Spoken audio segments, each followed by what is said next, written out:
Oh, okay. Hi there. We're now recording. So my guest today, and I'm doing this specifically for BitChute, or I'll probably upload to YouTube as well, is Simon Hinton. Hi, Simon. Hi, Shakti. How you doing? We met many years ago on a weekend I believe I was doing a heart circling weekend, and is that how I met you? No, I'm not sure. I don't remember that. Remember. You just have a familiarity. I thought that was how I met you. Anyway, just a quick intro to Simon. Simon Hinton is an internationally renowned transformational coach, thought leader and energy healer and psychic, founder of the Entrepreneurs Club International and creator of the Harmonic Resonance Healing System. He shares these teachings on global retreats at his healing clinic in central London. Simon has enjoyed an eclectic life and has over 3 decades of international business experience, working extensively with SMEs, corporations, governments as a director in property development. Oh, this is a long one. I think I'm reading the long bio out. Anyway, you have done Lots of stuff. I've done lots of stuff. And I know you're particularly into all the healing stuff. And I have a feeling we're about the same age. Are you coming up to a big birthday or not? I was born in 64. So I'm Oh no, you're not quite my age. I got that wrong. I had an idea, but we've worked out we're both Leo rising, haven't we? Yeah, we are. So Simon, Leo rising, Aries, Leo rising, and a dragon. So put lots of fire there. Yeah, absolutely. So look, I'm just absolutely obsessed at the moment with politics. I don't know why, because I always said to my father, I'm not into politics, I'm into truth. Mm-hmm. And right now, given what's going on the world stage, my drive to live and be in what feels to me like the truth is more important than ever before. I can't think of the words to say. What's your take on what's going on at the moment in a nutshell? Where are you at? Because I can understand why you're feeling like that. I think from my experience, what a lot of people felt for many years, that politics was just two sides kicking a ball back and forth, quarreling with each other. Nothing really changed, and sort of things ambled on. As a result of that, a lot of people just had a disinterest in what we call politics for those reasons, and quite understandably so. Mm. But we've entered a new paradigm in the last few years, and that new paradigm is where we have what we call the old order, and what I call the old controlling orders. Not all of it is bad, but a lot of it has been very nefarious, very bad, very difficult, very disempowering, versus an arising up of people claiming their sovereignty, activating their true nature, and going beyond the limitations of their normal cognitive minds and saying, actually, something is going on with me. Something is happening with me. I'm starting to hear weird noises. I'm starting to see things strangely. I'm starting to experience things. My golden marriage is collapsing. All of the things that I sort of held dear, a lot of them are beginning to fall, and people are very questioning. And as a reflection of that, there is, I believe and see, a kind of, it's like a wave that's going through the planet that affects us physically, mentally, spiritually, and sociologically, and politically. So there are now new people rising up against the old orders and standing up and saying, enough is enough. There has to be a better way. Okay, and that forms part of a wave, and in that wave of change, which I have to say, Shakti, I've been talking about for 30 years. I've been talking about it. People thought I was crazy. Some of them still do. This wave of change, okay, has a massive effect on our physical bodies, our mental bodies, and it is stimulating and catalyzing chaos, actually, because the chaos is coming when we're losing the old ways of thinking. We're breaking out literally of the cocoon and becoming a butterfly. That's one of the best metaphors I can think of. Some people are still stuck in the cocoon, Shakti, and they're like, trying to get out. I don't like that. And they're trying to resist it. Other people are halfway in, halfway out, not quite sure. And other people have already come out and they're like, wow, come and join us. It's much better out here than in there. I'm finding so many people, I'm just feeling slightly woo, because I've just taught my Pilates class and they all asked for yoga today. We had a lovely yoga session. So I'm feeling a little bit kind of like spaced out and chilled and relaxed. But it's interesting for me as to how many people are still in that cocoon. Why do you think that is? And I know a lot of us are, and I don't want to make this a political necessarily statement, but a lot of us are hoping that in the next 10 days or so, bringing the Trump card in thing, that a lot is going to be revealed and uncovered. And my feeling, and I'm talking about my Pilates clients as well, and my yoga clients are very more corporate people. I'm very different to my heart circling and coaching people, two very different audiences. But in my world, the majority of people are still very much in that, what I'm perceiving as a cocoon. They might think that I'm in that cocoon and that I'm not the one that's free. Who is to say? How do we know? Well, by their works ye shall know them, as Christ said. I think I'm going to use another metaphor, if I may. Yeah. Have you ever cooked popcorn? A long time ago, maybe 40 years ago, when the kids were little, 30 years ago. I don't mean the horrible microwave stuff. I mean the old school way where you put the popcorn in a pan. And what happens is it reaches a certain sort of critical point, and you get the first one going, and then you get another one, and then before you know it, it's all popping and all over the place. Eventually, everything pops and opens. That's a little bit what it's like. I like that analogy. You know, you and I have been on the path for a considerable while. So we've had our popping moments. I certainly have, over 2 decades ago, 3 decades actually. Other people are coming into that now, and they're going through that thing, and other people are still in that corn phase. So the first thing is, I don't judge anybody. Everyone's got their own levels of evolution, and I just think of it like a child growing up. I've got 3 beautiful children of my own and a stepson. 2 of them are teenagers, and 1 is 20. 2 of them are 20. So I've seen them go through the different phases of growing up. And you've got children, or had a child. I think 1 child as you've got. I've got 2 boys. One's 37 and 34. So you remember very clearly. I'm sure you remember very clearly when they first walked, they first talked, and you suddenly see this, and suddenly the next day, one day, suddenly it seems like all the lights kind of get switched on, and they do the next phase, and they suddenly can read and they can write. And I remember driving back one time and like speaking to my eldest daughter on the phone and thinking, we're actually having a conversation now. That's kind of weird. When it first happened, since she was probably, nearly 2 years old. So if you think about that, it's a little bit like that. There's reasons that people come online, shall we say. The reasons are external triggers within their system. So people go through puberty, they start to walk, talk, and all the other things we do until we reach adulthood. And then in adulthood, we go through the various phases also. So as the ascension process, the opening, awakening process, is one that happens by stealth. Sometimes there can be epiphany moments where suddenly goes bang, and it's suddenly, wow. A somatic experience, a sort of awakening, a sudden realization. Those things do happen. And invariably, it's a sort of slow mover as well, although that momentum is building.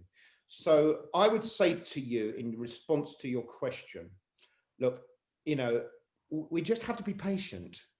One of the things I learned as a healer maybe 20 years ago, I remember when I had my first healing center in Notting Hill in 2000, being frustrated because sometimes people would come in and I could so see their brilliance and their potential, and I could so see what they needed to do. And obviously I was passionate about helping them transform.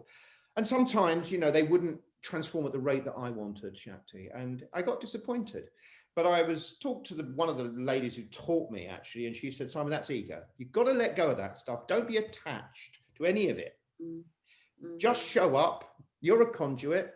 Don't rescue, don't do any of that stuff. Don't get caught up or embroiled in the rates of other people's evolution. Don't bother. It's a waste of energy and it's ego. Just show up and do your job. So why is it, do you think, Simon, that the majority of healers, light workers, way showers are in support of Trump? Well, that's a completely different question. That's a completely different woman. I'm in my feminine energy. Okay, look, as politically, I once was a member of the Labour Party, I admit it.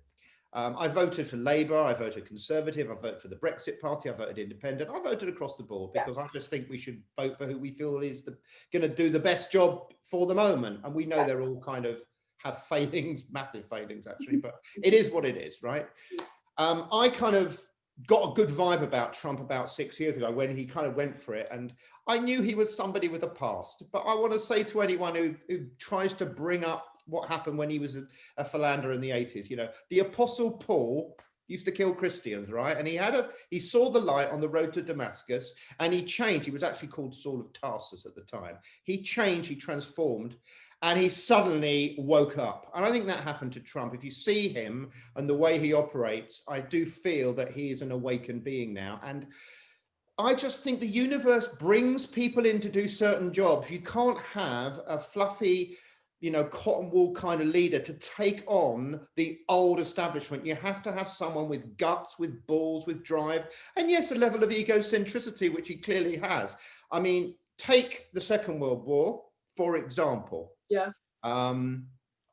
You know, Winston Churchill, we know again, a mottled character, far from perfect, okay? Wasn't terribly popular. He crossed the house a few times from the Liberals to Conservatives and back again. Wasn't popular in the Conservative Party. Just kind of a little bit like Trump's not exactly popular in the Republican Party.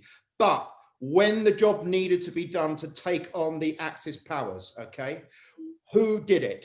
Who did it? Somebody who had the ability stepped into the job. And he did the job, and he did it. I think that's the point. I don't get politics at all, and I don't get these characters, and I've never considered myself one side or the other. I just, it's not in my sort of reality. But I have been getting over the last 3 or 4 months that Trump, it's not really about his personality, and in some ways, that character is easier for us to do that job than somebody who wouldn't be of that character.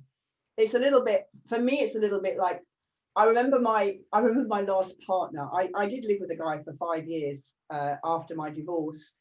And he actually said to me, you know, I was absolutely like, you were so childlike. That's what I fell in love with. And that's how I fell out of love with you. I mean, I always remember that. But it's like the very thing that he loved. And I kind of feel like that with Trump. It's like the very thing that people don't like about him is actually the very thing that is going to have him do the job. Does that make any sense? Yes, it does make a lot of sense. It makes a huge amount of sense. I mean, there's lots of characters through history that I have a kind of fondness for. For example, Aleister Crowley. A lot of people think he's a mad Satanist, but I quite liked his works, you know, for example. And the funny thing is, often the kind of the bad people that fall for him also, you know, it's they hook onto some of the negative aspects of his character. It's like, you know, the Ku Klux Klan claim to follow Christ. And we can go through all of these kind of scenarios. Coming back to your original question, I can't remember what it was now. Well, the original question is, why do so many light workers and healers and mediums and the rest of it now following Trump, which is kind of counterintuitive to what perhaps it would have been like, say, 6 or 7 years ago, because it's like Trump kind of is the antithesis. Yeah, exactly. Does he care for the earth and all these kind of things? Simon, I have so many people have blocked me for speaking up in favor of Trump. I have been blocked by family members, by friends, by family friends. Unbelievable. Sorry, continue. Welcome to the club. But I will say this, I'm surprised because I was a proponent. I felt he was the right person because I thought he was a fresh breath of fresh air. I thought he was somebody who actually, he's not a career politician. So we have to understand the way the political system works in most countries, one has to understand, works because people, if they're aspirational politicians, they climb the slippery slope, and it is a greasy pole. Yeah. Let's be honest, you've got to like stab people in the back. I know politicians, like estate agents who are quite good. They've told me the stories. I mean, I've heard of, you know, it's a greasy pole, right? An aspirational politician has to basically be, the nature of it is to be corrupt. The nature of it is to be, you know, slippery and deceitful and tricky and play the games and manipulate. That's the kind of nature of it. Trump didn't need to be any of those things because he's a billionaire, right? He had all the money. He doesn't take a salary. But he had a drive. Now, whether that drive was egocentric, I don't know, but he had a drive. He was driven to do something about what he felt was an aberration against the Republic of the United States. He could see the way it was going. And because he's so connected and has been for decades, he also knew and had heard on the inside of all the nefarious things that were going on and are going on. And he wanted to take a stand against it and create that legacy. And so we have a very different kind of relationship with politics with someone like Donald Trump. He doesn't want to listen to a load of flipping committees telling him, oh, should we do this? Shall we do that? You know, like when the Korean leader said, look, you know, the North Korean leader wanted to meet him. He didn't like go into some committee. He just said, yes, we're going to do it. And everyone was like, what? And he just like, let's pull the troops out. Let's pull these Americans who keep getting killed. I have to stand. And he did say the worst thing he had to do in his job is to stand and see those coffins coming back and to look at the parents breaking down and crying. He said, enough. I don't care about anything else. He doesn't care about like, please. He's got all the fame. He's got all the fortune. He doesn't care about that. He's seen the vacuousness of that. And he said, actually, I want to do something. Now, that's a very, very, very, very different energy from how the 99% of politicians operate. A completely different energy. And so that has captured those people who feel disenfranchised by the imposition of globalism. It's captured the imagination of people that seen their jobs, you know, shipped abroad and stuff like that. I'm not saying he's perfect, but I feel, in going back again to your original question, the reason that so many light workers, mediums, healers, and the rest of it are now saying they're supporting Trump, and I would say probably about 80% from my experience, probably 70 to 80%, is because they are tuned in and they kind of know that actually, whatever you think about the man's character, if you're drowning and falling off a boat, you don't go, oh, I don't want to pull that guy in, he's a bit egocentric. I don't want to be rescued by him, he's a bit egocentric. You just grab the person's hand, right? And now we have an enemy that is far, far greater than anything, okay? Which is the globalist Chinese, I'm going to say Chinese government, in bed with globalists and international elitists who have talked about for years the global reset, which is the imposition of transhumanism. It's going to be a nightmare if that happens on the levels that they would like it to. The control of our own health, which is via a whole series of, not even vaccinations as we know them, but an operating system that's going to be placed in the body so that it takes our power away.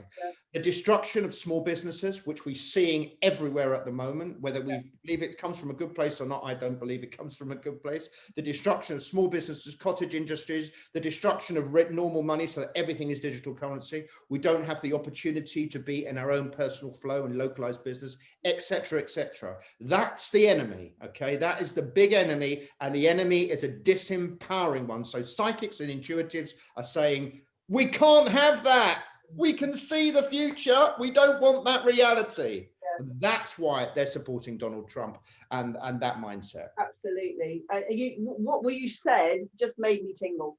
You know, when I hear the truth, I get orgasmic and I tingle. And that's one of the signs that us people get when we connect with what is very true to who we are. And you know what? I've just been teaching yoga this morning online. One of my clients is in France. She's not allowed out after 6 o'clock in the evening or before 6 o'clock in the morning. Now, she's living in a very rural place. It's a second home for her. And anybody now who is not questioning what's happening, surely, and I'm not referring to this client, because I don't speak to my clients about what's happening, because I don't want to get involved with that. I lost 80% of my clients over several years because I was saying what I thought. In fact, I was on green juices, Simon, 15, 20 years ago, and they were laughing at me, asking me why I was drinking pond water. I've always been one step ahead, whether it was at school with fashion. I did fashion merchandising, whether it was seeing ABBA auditioning for the Eurovision Song Contest, and I said, they're going to win, they're going to rule the world. I mean, I've always had an eye for what's going to happen next. So, you know, I don't discuss politics, but I'm just trying to say that anybody right now who is not questioning what's going on surely has some sort of mental health problem. Because to me, it is so obvious that what's going on is not normal, is not how things should be in relation to us as spiritual beings here on this planet Earth right now. I I'm hearing you. I wouldn't use that personally. I wouldn't use that language because I don't judge people to say Yeah, they're and I'm coming very much from. personally. I Yeah, mean, yeah. everyone is entitled to their own opinion. Yeah, sure. Let me tell you. Let me share with you something that I want to be positive about this Yeah. scenario because I am a huge optimist, and I also, like yourself, have this precognitive ability and have had it through the decades actually on so many things. It's okay. When the first lockdown happened in the UK, okay, I felt intuitively it wasn't the right thing. Okay, I was actually landed in Ibiza when they locked it down there in March, got back home and they shut it down about a week after. I intuitively felt it wasn't the right thing, but the 99% of people did follow it because it was unheard of, it was unprecedented. We'd never experienced it before. We think, okay. I flew back from Bali. I actually flew back. The only time I wore a mask, I flew back from Bali literally 2 weeks before we went into lockdown. Mm-hmm. And for about a week, I was, what the fuck's going on? I remember going to Tesco's at 4 o'clock in the morning, feeling like it was the apocalypse. I mean, it was just crazy. And then soon after realizing something wasn't as it seemed. Sorry. But I'm quite connected, just even in my local area where I live in central London in Paddington. So I sort of know businesses and people and just different characters in the area, and I just sort of chat to different people and get a sense, whether it's in the supermarket, the newsagents, the neighbours, just having a little chat, what's going on, sort of thing. And I have to say to you that there is, in contradistinction to perhaps what you said, I feel opposite. I feel there's a growing awareness of ordinary people, like people who are not necessarily connected to the truth movement or light workers or that sort of stuff, just doing regular jobs or whatever they're doing, who are going, this is bollocks, isn't it? This is bollocks. And I have to say, obviously, people are a bit nervous because there's a huge, massive guilt tripping going on. I have no guilt about what I operate, how I operate, none. And I've always taught my clients and everybody, guilt is a killer. It doesn't do any good whatsoever. Okay, you may have like regrets about certain things that happen, but if you hold on to that, then that's going to stop you moving forward. So I have no guilt whatsoever, none. Okay. Talking to different people, most of them go, oh yeah, we're having a little private party tonight, but we're not telling anybody. Oh, okay, fine. I'm hearing it like ordinary straight people. They're sort of basically, people are effectively sort of breaking the law, breaking the official law, and they're mixing and they're doing all things that they're doing it sort of surreptitiously, which I think is an intelligent thing to do at the moment. Apparently, you're only not, look, you're central London, I'm St Albans, right? I'm literally 20 miles away from you in St Albans, in one of the most expensive areas in the country, because we're commuter land, we're just outside London. Monopoly wanted to bring us in, we said no, we're not London. It's very different here, Simon. Well, look, I mean, I travel as well a lot, so right. My kids when they're not bordering, we're in Sussex. So I sort of like, I've got my ear to the ground in different parts of the country. I mean, obviously, different areas are different. Some people are what we call very straight. And I don't think they're necessarily mentally ill. They've just been programmed. That's all it is. It's not, they're not mentally ill. You know what I mean? They've just been programmed. I mean, they're just buying into the reality which they've been told.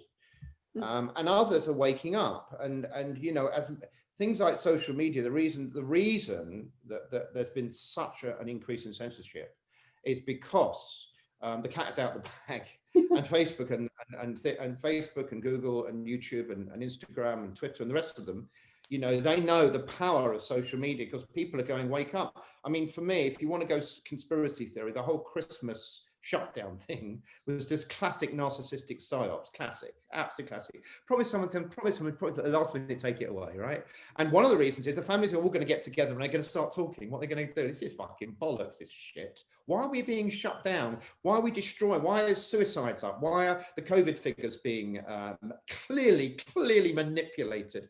How come there's the strategies from the governments have been so back to front and completely nonsensical? What the hell is going on? Why does Matt Hancock look like he's bald? Why does he look like a little hamster in the headlights where every time he's interviewed, he's just like completely been bought or controlled or manipulated or threatened? I mean, it's so obvious to me. And people start talking, they don't want that mustn't communicate, mustn't do that. I mean, even people like my friend Magenta Pixie, I mean, she's a great I love Magenta Pixie. But she's been shut down. I mean, she has been shut down on Facebook. Why? She's just chatting about what she feels. So I believe that what's happening in Italy. So do you know what's happening in Italy about the restaurants? I tell me exactly. The last I hear, that I think the government's literally falling. Like, it's all happening. What's going on? The Vatican. Well, Tell I'm me. not going to go into all the inside of it. I'm not Simon Parks. I'm Simon Hinton. But I won't go bang into the inside of it. But it would appear that there has been a rising of mass civil disobedience, because actually 70,000 restaurants say, we're not going to buy into your reality. We are going to open, and mass disobedience is going to happen. And I'm going to share with them thing now. I understand, okay? I understand there is a massive guilt trip being placed on the British government, because apparently thousands and thousands of people on the British what, Simon? Public. Oh yeah. Okay, thousands and thousands of people are dying apparently every day of COVID. Well, maybe not.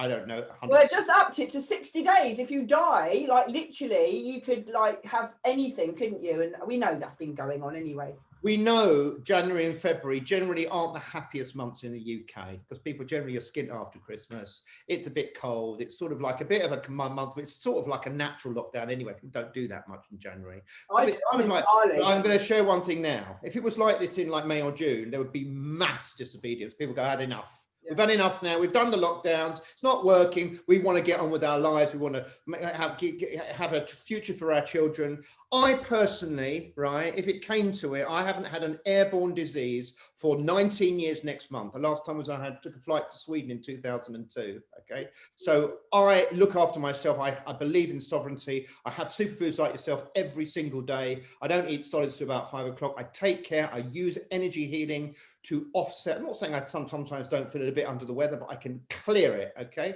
So I work with that. I work with that vibration. Okay. I work with that vibration. And, you know, I know that I won't get it. But even if I was likely to, I would still be prepared to take that risk so that my children have a future. I've had a phenomenal life, an unbelievable, unusual life. And I want my kids to have a fantastic life too. Why should they be taken away, the chances of them operating properly be taken away for a potential of 0.2% of people who are over the age of 80 potentially dying? It is madness. Tell me what's it's madness. Italy. So Italy, people are saying no more, we're going back to work, we're opening our restaurants, blah, blah, blah. That's what's going on in Italy. What's happening with the Italian government, Simon? I have to say, I mean, you know, I don't know the ins and outs 100%. So I'm not going to comment on that, but I think what's going on globally is meltdown. And I think we're going to see, I personally, look, I know a lot of people, coming back to the other point, a lot of people are thinking, you know, Trump is the figurehead, you know, what's going to happen on the 21st? Personally, I think in 6 months' time, I'm willing to put money on Donald Trump being the president of the United States. I have actually, unfortunately, somebody did actually send me the link and some pictures of what was on Hunter Biden's computer. It is, well, if it's real, it's bloody awful. There's a lot of stuff that's been suppressed by the media to get him in, voting irregularities, the rest of it. Personally, I think it's obvious. It was a takedown of Trump. Clearly, it was a sign, in my opinion. But what happens, you know, whether Biden gets inaugurated and taken out later, whatever happens, okay, what I encourage people to do is not just focus on that. Yes, that would be a wonderful thing if somebody like Trump got in and then took out all the dark forces. But if it doesn't happen in the time frames that we think it will, or it doesn't happen immediately, don't get attached to that. Maintain your personal power, because it's about what's inside us. He is one man. Yes, he is important, very, very important, symbolic, iconic figure, but don't build everything around that. Take personal control in your life every day and just operate with personal power, sovereignty, and follow your intuition. Okay, follow your intuition. If you're going to disobey the rules, do it intelligently. I mean, you know, I know you don't. I mean, when I go in a supermarket, I wear a plastic mask. But I can still breathe normally. So for me, it's no big deal. I think if I'm going to have a head on with someone, I'd rather have it on over a bigger issue than. Well, that's really interesting. On my face where you can see me. So you know, that's my take on it. I'm not encouraging people to break the law. What I'm encouraging people to do is to follow their intuition. Okay, because most people I'm talking to goes, what's going on? Most people that I talk to around say, it's not right, something's not right. My kids go, Dad, something's not right. They don't always agree with me, believe me. They don't particularly like certain things. This is very refreshing for me to hear this, because everybody around me, including my family, my kids, my siblings, I mean, everyone around me thinks I'm just on another planet. So it's very... I go on your planet, I want to be on the one you're on. That's where I want to be. I don't want to be on that third dimensional control freakery one, where we're subjugated, exploited, persecuted, and dominated by the AI transhumanism bullshit. I want to be on your planet, Shakti. Can I come on it, please? This has been very, very refreshing, and I'm very happy to hear that you're seeing people waking up around you. And I'm also interested because I haven't worn a mask. I cannot bear to bring myself to wear one. And I trust implicitly that I am practicing social distancing. I'm not breathing down people's necks. I don't feel I have a disease, and I'm using my own integrity. But it's interesting to hear that you're wearing one, because I keep wondering, why am I the only one who's not wearing a mask in the supermarket? And when I go into some of these Facebook groups like Save Our Rights UK, you know, we're thousands, we're in the thousands, but we are definitely in the minority. But I'm interested also to hear, I know that my niece mentioned that she doesn't want to wear a mask, but she's a bit frightened of being approached and all that kind. And I understand all that, you know. Be clever. That's all I say to people. Be clever and be strategic. So when I go outside of that, I mean, when I was in Ibiza in the summer for a month, and it was like boiling hot beach, was 36 degrees, I would see families walking by with masks on. I mean, it's like madness. It's like so of course, obviously, you know, with the imposition of the rules, it's sort of like, you know, there's ways you can do it. There's ways you can do it. And you know, for me, I found a solution that worked for me, because I cannot bear having that thing on. No. I cannot bear it. No. But I found a plastic thing that covers my face. I can breathe normally. And most importantly, I think also, apart from that obvious thing, is that people can actually see your face, because mask wearing is something that they did to slaves when they had the slaves. It was a way to shut down the ability to be empowered and communicate. I mean, the burqa, I'm sorry, you know, not anti-Muslim. The burqa is the only person sorry, I didn't mean to talk over you. I get very passionate, excited. The only person I know who has had really, really bad COVID, right? The only person I know who's had really, really bad COVID is somebody who is an electrician and wears a mask all day long. And I really do, sorry, tickling the throat, no germs coming out. I really do believe that this constant mask wearing is really, really, really, really unhealthy. But that's a whole nother topic. Listen, well, you have to, you know, if you're going to wear one, make sure you wash it every day. Most people don't. They just leave it on the table with all the germs. I mean, it's like leaving a dirty handkerchief on the table. People wear it down here, don't they? And they leave it on the table. You know, they leave their dirty mask on the table, or they throw it away. On and the it's like worse. I mean, it's so obvious for me. I know.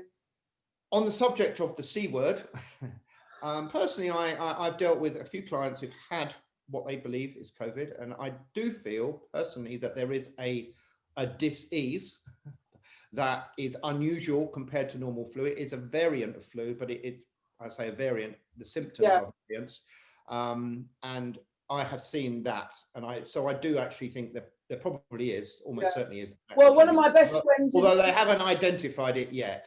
No. Now, also, another thing I also wanted to say is, as a psychic and a healer, I mean, I've spent a lot of money to keep this apartment clear and coherent energy. I've got lots of machines and lots of things that I use and have to make it a very peaceful space, because I live in central London. There's lots of smart meters, Wi-Fi, the rest of it. When I come into central London, when I'm staying out in another part of the country, and I drive in, it's kind of weird. Like when I come in on the M40, A40, I do feel it. When I actually enter London, I do feel this energy in me, and who knows what they're beaming. You know, I use Rife frequency, for example. So frequencies can be used for health. They can be used to destroy pathogens. And I use that every day in my cleaning practice, right? But also energies can be used negatively. And this is a well-known fact. It's not a conspiracy. So who knows what's going on? I think it's very interesting that, you know, Trump was so insistent about Hawaii not building the 5G network. Because obviously, yeah, if they have the inside and the back doors to the whole system, it could be utilized as a weapon. And so he was so angry when Boris Johnson sort of acquiesced to Hawaii about that. So again, I think that's interesting. Listen, Simon, what I'll do, because I think we should wind up now. Okay. going to wind up, but I'd love to talk to you again. Okay. I'm going to put your website in the comments. This will go onto YouTube as well. And also, I have one of my best friends is a naturopath in central London in Harley Street. And she's got a lot to say about what a virus is and what this is. So I'm going to get her in for a chat in this week, hopefully, as well. But I've really, really enjoyed talking to you. It's so lovely so refreshing for me to just have this conversation, so enjoyable. May I just say a few words in conclusion? Absolutely. To everybody who's looking at this, okay, take back control of your life. Okay, start with your nutrition, have high doses of organic vitamin C daily, research superfoods. If anyone's interested, they can email me at info@simonhinton.com. I can send you a summary of what I do, and lighttherapyrevolution.com is my website. Just take back control, look at the way you're operating, look at the way you're thinking, don't be guilt tripped by anyone. And if someone strongly disagrees with you, don't get caught up in arguments and trying to cajole them and coerce them into your way of thinking. Just let them go. Eventually, the popcorn will explode. Eventually, they will see in their own time. And that time may be sooner than you think. Oh, I love it, Simon. Thank you so much. Have a lovely day. See you soon. Take care.